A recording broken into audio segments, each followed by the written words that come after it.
Hello dear students, welcome to our YouTube channel medico nursing classes. जैसा कि आप सब देख रहे हैं कि कुछ दिनों से हमारे YouTube channel medico nursing classes के ऊपर फ्लूइड एंड इलेक्ट्रोलाइट इम्बैलेंस से रिलेटेड लेक्चर वीडियोस अपलोड किए जा रहे हैं, जो कि lecture videos nursing officer recruitment examination की प्रिपरेशन के लिए बहुत ही हेल्पफुल हैं। आई होप आप उन सारे लेक्चर वीडियोज़ का फ़ायदा उठा करके अपनी तैयारी को अच्छे से अच्छा बनाने की कोशिश कर रहे होंगे। उसी सीरीज़ के अंदर आज का हमारा जो नया टॉपिक है वो है हाइपोमैग्नीशियमिया। आइए आज की क्लास शुरू करते हैं और हाइपोमैग्नीशियमिया के बारे में, जो नर्सिंग ऑफिसर रिक्रूटमेंट एग्जामिनेशन की प्रिपरेशन में हेल्पफुल जो पॉइंट्स हैं, नर्सिंग की पॉइंट्स हैं, उनके बारे में डिस्कस करते हैं।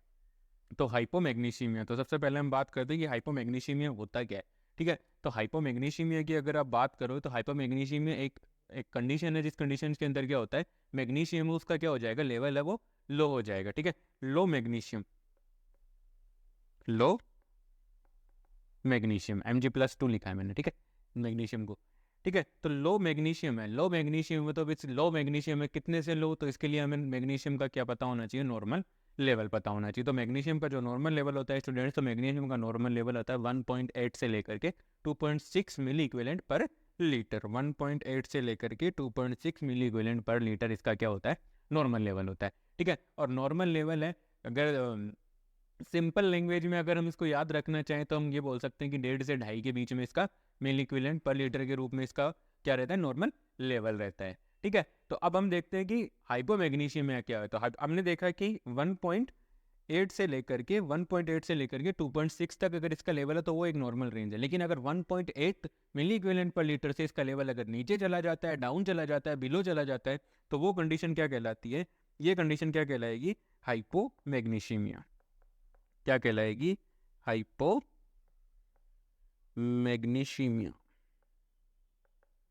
ठीक है, हाइपोमैग्नीशियमिया की कंडीशन कहलाती है। ठीक है स्टूडेंट्स, आई होप आपको समझ में आया होगा। ठीक है, आइए नेक्स्ट हम बात करते हैं कोजेज की, कि हाइपोमैग्नीशियमिया के कोजेज कौन कौन से कोजेज हैं और वो कौन कैसे हाइपोमैग्नीशियमिया कोज कर रहे हैं, कैसे वो मैग्नीशियम की डिफिशियंसी कोज करने में अपना पार्ट दे रहे हैं। ठीक है, तो फर्स्ट वन हमारे कोजेज की अगर हम बात करें, हाइपोमैग्नीशियमिया के कोजेज की अगर हम बात करें, तो फर्स्ट वन कोज है हमारा insufficient magnesium intake. Insufficient magnesium intake, ठीक है, डाइटरी इनटेक, सीधी बात है, डाइटरी इनटेक लो। ठीक है, डाइटरी इनटेक क्या हो गया, मैग्नीशियम का लो हो गया है। तो वो कंडीशन क्या कहलाती है स्टूडेंट्स, वो मान लीजिए ये कंडीशन क्या लीड कर सकती है, हाइपोमैग्नीशियमिया को लेके जा सकती है। तो डाइटरी इनटेक है वो लो कैसे हुआ, देखिए फर्स्ट वन इसका कोर्स दिया गया है, माल न्यूट्रिशन और स्टारवेशन। माल न्यूट्रिशन और स्टारवेशन, अब माल न्यूट्रिशन है, कोई भी इंडिविजुअल है, माल न्यूट्रिशन कब होगा, या तो वो लो इकोनॉमिकल क्लास से बिलोंग कर रहा है, low economic class. Low economic class का ये रीज़न रहेगा कि देखिए मतलब है ना, अगर परिवार में पैसे नहीं है तो वो एक प्रॉपर डाइटरी पैटर्न है वो फॉलो नहीं कर पाते। जैसे कि झुग्गी झोपड़ियों में रहने वाले लोग हैं, वो नहीं कर पाते क्योंकि उनके पास इतना फाइनेंस नहीं होता, इतना बजट नहीं होता कि वो अपनी डाइट के ऊपर ज़्यादा खर्च कर सके। नेक्स्ट वन है स्टारवेशन। ठीक है, मान लीजिए कोई बंदा है वो पर्टिकुलर डाइट के ऊपर है, ठीक है, या किसी चीज़ को अवॉइड कर रहा है, किसी चीज़ को अवॉइड कर रहा है, डाइटरी डाइट के अंदर वो किसी पर्टिकुलर सब्सटेंस को वो क्या कर रहा है, अवॉइड कर रहा है, तो हो सकता है स्टारवेशन। या मान लीजिए किसी ने फास्ट रखे हुए हैं, ठीक है, तो वो उस कंडीशन के अंदर भी क्या होता है, डू नॉट टेक फूड। अब ये खाना है, फूड है, वो नहीं ले रहा है, तो उस कंडीशन के अंदर स्टारवेशन, स्टारवेशन के अंदर क्या रहेगा, स्टारवेशन में वो खाना नहीं खाएगा, खाना नहीं खाएगा तो जो कि मैग्नीशियम है, जो कि हरे पत्तेदार सब्जियों के अंदर प्रेजेंट होता है, ठीक है, नट्स के अंदर, ठीक है, उन सारी चीज़ों के अंदर अवेलेबल होता है। लेकिन अगर आप उन चीज़ों को इनटेक ही नहीं करेंगे तो उस कंडीशन के अंदर क्या होगा, इनकी क्या हो जाएगी, हमारी बॉडी के अंदर डिफिशियंसी हो जाएगी। नेक्स्ट वन को हो जाता है वॉमिटिंग। मान लीजिए आपने कुछ भी डाइटरी पैटर्न अच्छे से अच्छा मैग्नीशियम से रिच डाइट खाई और उसकी वजह से आपको क्या हो गया, वॉमिटिंग हो गई। अब वॉमिटिंग उसकी वजह से या उसकी वजह से वॉमिटिंग नहीं है, ठीक है, मान लीजिए आपने खाया, खाते ही आपको क्या हो गई, वॉमिटिंग, तो उसका क्या नहीं हुआ, एब्जॉर्प्शन नहीं हुआ। अगर बार बार वॉमिटिंग होगी तो ये क्या कर देगी, डिक्रीज एब्जॉर्प्शन, ये क्या करेगी, डिक्रीज एब्जॉर्प्शन। अब अगर एब्जॉर्प्शन कम हो रहा है तो डेफिनेट है स्टूडेंट्स की वहां पर मैग्नीशियम की क्या होना है, डिफिशियंसी होना है। ठीक है, आपने मैग्नीशियम में डाइटरी सोर्सेज के लिए, डाइटरी सोर्सेज के थ्रू आपने मैग्नीशियम को इंटेक किया, लेकिन क्या होगी, वोमिटिंग होगी। वोमिटिंग होने की वजह से क्या हो गया, वहाँ पे जो जो भी मैग्नीशियम आपने इंटेक किया था उसका क्या नहीं हो पाया, प्रॉपर एब्जॉर्प्शन नहीं हुआ, और प्रॉपर एब्जॉर्प्शन नहीं हुआ तो उस कंडीशन के अंदर क्या हुआ, वहाँ पे मैग्नीशियम की डिफिशियंसी हो गई। नेक्स्ट वन है माल एब्जॉर्प्शन सिंड्रोम। माल एब्जॉर्प्शन सिंड्रोम में इंटेस्टाइन के अंदर है, ठीक है, अल्सरेटिव कोलाइटिस, अल्सरेटिव कोलाइटिस, ठीक है।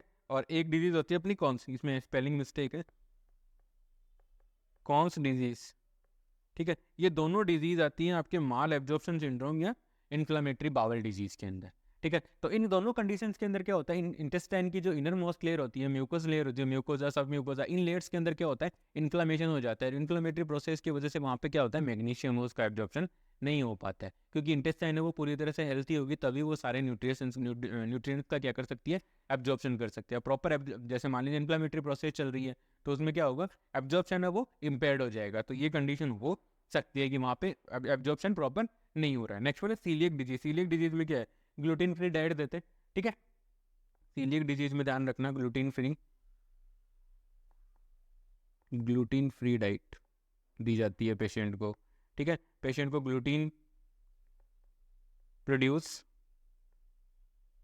फूड कॉज एलर्जी,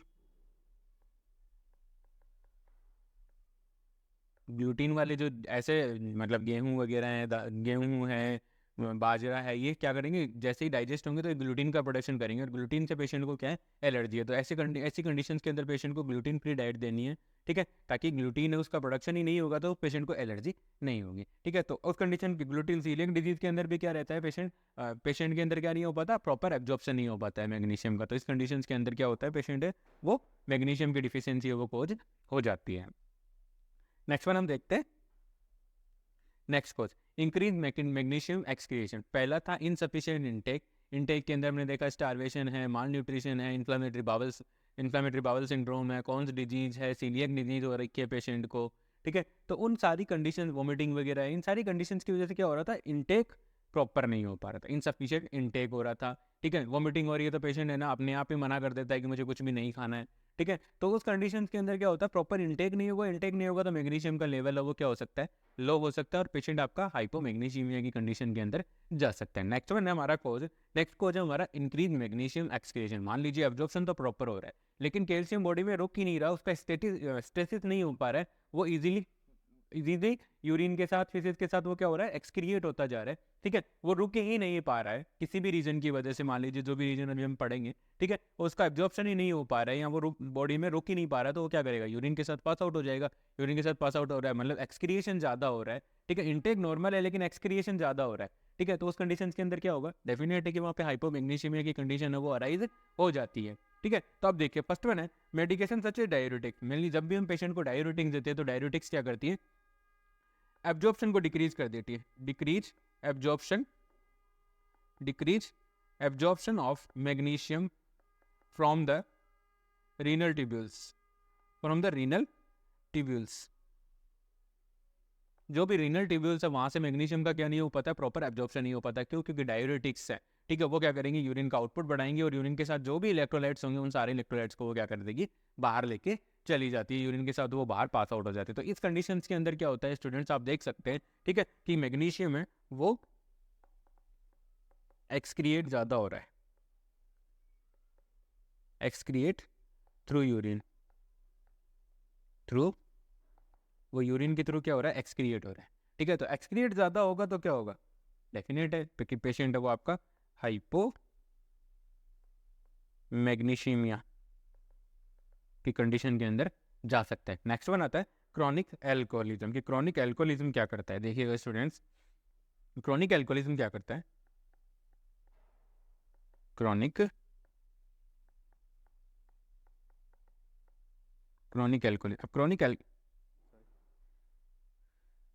एल्कोहलिज्म, अब क्रॉनिक एल्कोहलिज्म कैसे कॉज करता है, देखिए कि अगर मान लीजिए आपका जो पेशेंट है वो कंटिन्यूसली बहुत लंबे टाइम से ड्रिंक कर रहा है, अल्कोहल ले रहा है, अल्कोहल का इंजेक्शन कर रहा है, तो उस कंडीशंस के अंदर क्या होता है, एल्कोहल क्या करती है, एल्कोहल दो काम करती है। एल्कोहल जैसे ही आपके शरीर के अंदर, स्टमक के अंदर जाएगी तो वो वहाँ पर दो काम करेगी, ठीक है। वो क्या करेगी,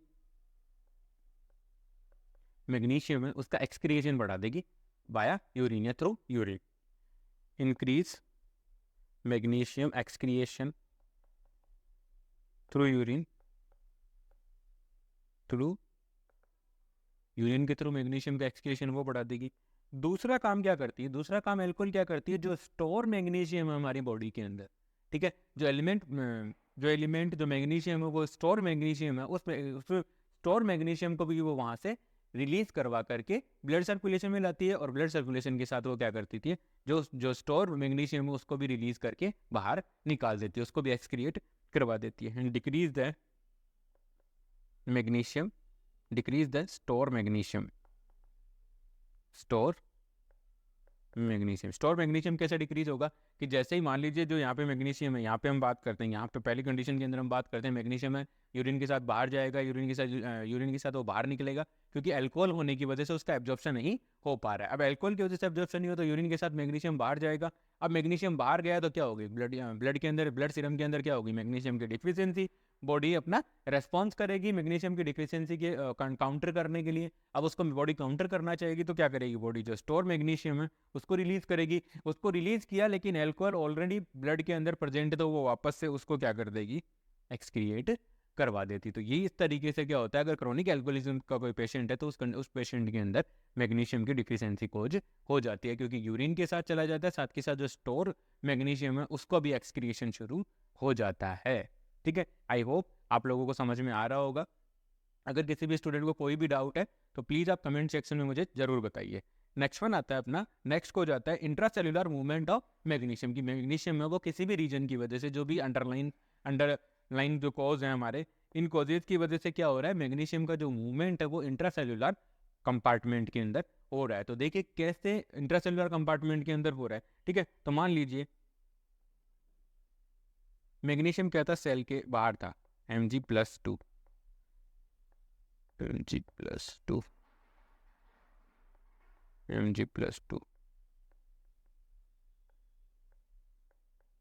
अब ये मैग्नीशियम है, अब ये मैग्नीशियम जो शरीर के बाहर है, मतलब जो सेल के बाहर है, जो सेल के बाहर है, तो अब ये क्या करेगा, ये मैग्नीशियम क्या करता है स्टूडेंट, ये मैग्नीशियम सेल के अंदर चला जाता है, सेल के अंदर चला जाता है। अब ये मैग्नीशियम सेल के अंदर चला गया तो क्या हो जाएगी, एक्स्ट्रा सेल्यूलर कंपार्टमेंट में, एक्स्ट्रा सेल्यूलर कंपार्टमेंट में क्या हो जाएगी, डिफिशियंसी ऑफ मैग्नीशियम। ठीक है, एक्स्ट्रा सेल्यूलर कंपार्टमेंट में क्या होगी, मैग्नीशियम की डिफिशियंसी हो गई है। ठीक है, तो अब ये कैसे खोज हो रही है, ठीक है, ये मैग्नीशियम इनफ्लक्स क्यों हो रहा है, ये सेल के अंदर क्यों जा रहा है, किस वजह से जा रहा है, वो हम पढ़ते हैं। फर्स्ट वन कंडीशन है हमारी हाइपरग्लाइसीमिया, पहली कंडीशन है हमारी हाइपरग्लाइसीमिया। ठीक है, हाइपरग्लाइसीमिया कैसे खोज करता है स्टूडेंट्स, देखिएगा। ठीक है, हाइपरग्लाइसीमिया कैसे मैग्नीशियम का इनफ्लक्स है वो खोज कर रहा है। ठीक है, वो देखते हैं। तो हाइपरग्लाइसीमिया क्या करता है, सबसे पहले हाइपरग्लाइसीमिया,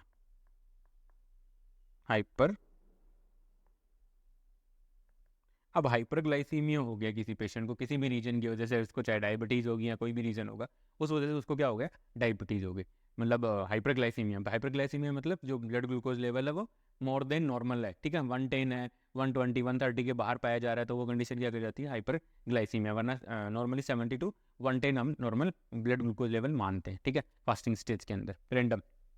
ठीक है, तो अब यहाँ पे देखिए हाइपरग्लाइसीमिया हो गया, हाइपरग्लाइसीमिया हुआ तो ब्लड के अंदर क्या होगा, ब्लड का ऑस्मोटिक प्रेशर है वो इंक्रीज हो जाएगा, increase osmotic pressure,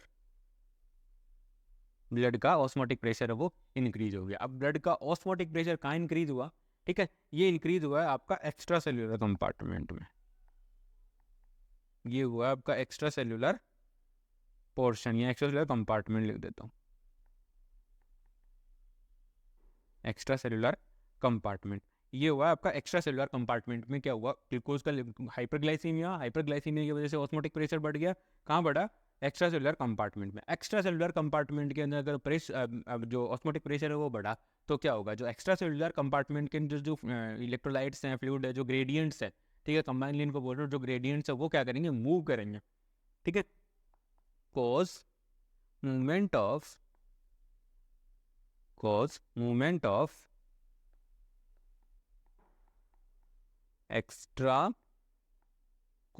of extracellular to intracellular, extracellular to intracellular compartment। ठीक है, अब जो भी ग्रेडियंट्स थे उनका मूवमेंट कहाँ हो गया, एक्स्ट्रा सेलुलर से इंट्रा सेलुलर कंपार्टमेंट के अंदर। अब एक्स्ट्रा सेलुलर तो प्रेशर है, मान लीजिए ऑस्मोटिक प्रेशर बढ़ा, ऑस्मोटिक प्रेशर बढ़ने की वजह से क्या होगा, सेल क्या करेगी, बैलेंस करना चाहेगी, बॉडी क्या करेगी, बैलेंस करेगी। अब बैलेंस करने की कोशिश करेगी तो क्या होगा, ऑस्मोटिक प्रेशर बढ़ा है तो मूवमेंट है, वो जो फ्लूइड है, ठीक है, जो भी फ्लूइड आपका जो भी हुआ है उसके अंदर, ठीक है, यहाँ बाहर ये वाले रीजन के अंदर, फर्स्ट सेकंड 1 सेकंड, ये हम जो नीला बनाया है वो इंटरस्टिशियल स्पेस मान लिया है, उसको हम मान लेते हैं इंटरस्टिशियल स्पेस, ठीक है। इसको तो बोलते हैं अपन सेल, और इसको बोलते हैं अपन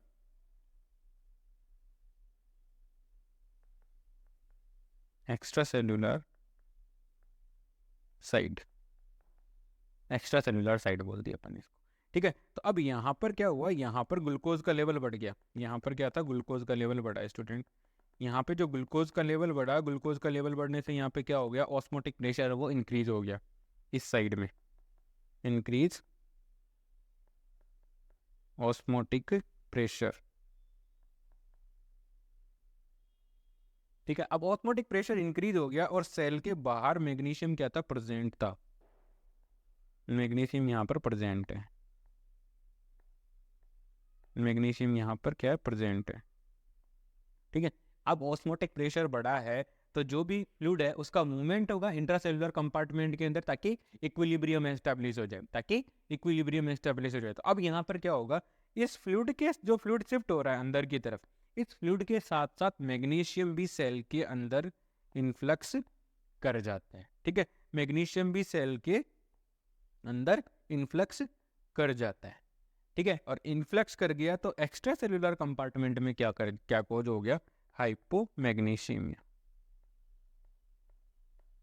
हाइपोमैग्नीशियमिया कंडीशन अराइज हो गई आपकी हाइपोमैग्नीशियमिया, ठीक है। तो इस प्रकार से हाइपरग्लाइसीमिया क्या कोज करता है, इस प्रकार से हाइपरग्लाइसीमिया हाइपोमैग्नीशियमिया कोज करता है, ठीक है। नेक्स्ट वन है इंसुलिन एडमिनिस्ट्रेशन, देखते हैं फर्स्ट वन।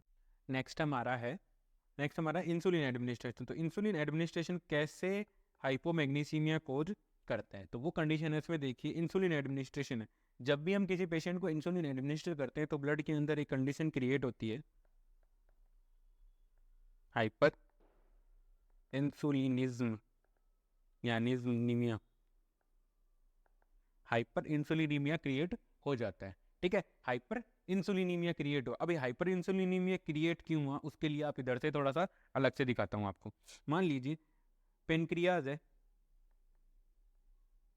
वहां से भी इंसुलिन का प्रोडक्शन हो रहा है, इंसुलिन, ठीक है, वहां से भी इंसुलिन का प्रोडक्शन हो रहा है, ठीक है। और आपने क्या किया, अब पेनक्रियाज से इंसुलिन का प्रोडक्शन हो रहा है, लेकिन सेल्स क्या, उस इंसुलिन के प्रति सेल्स क्या हो रही है, resistance, cells show resistance, resistance, cells ने क्या शो किया, रेसिस्टेंस शो किया, ठीक है। सेल्स का रेसिस्टेंस का मतलब है, रेसिस्टेंस का मतलब है cells are not responding, cells are not responding,